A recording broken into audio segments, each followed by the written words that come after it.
আওয়ামী লীগের সাথে কোনো আঁতাত নেই। যারা আওয়ামী লীগকে সহযোগিতা করেছে তারা যাতে খোলস বদল না করতে পারে সেদিকে খেয়াল রাখার আহ্বান জানিয়েছেন বিএনপির সিনিয়র যুগ্ম মহাসচিব রুহুল কবির রিজভী।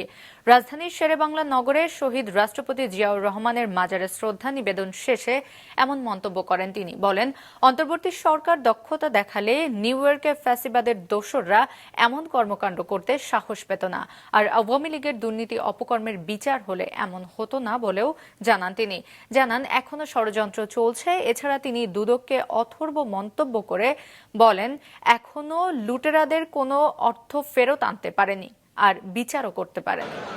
তারা যদি আজকে আরো বেশি দক্ষতা প্রদর্শন করতেন তাহলে নিউ ইয়র্কে যে ঘটনাটি ঘটেছে সেখানে ফ্যাসিবাদের দোসররা যে কর্মকাণ্ড করেছে এটা সাহস হতো না।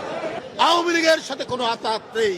আওয়ামী লীগের সাথে যারা তাকে সহযোগিতা করেছে তাদের জন্য খোলস খুলে নতুন ভাবে আত্মপ্রকাশ করতে না পারে, আমাদেরকে সেই দিকটাই দেখতে হবে।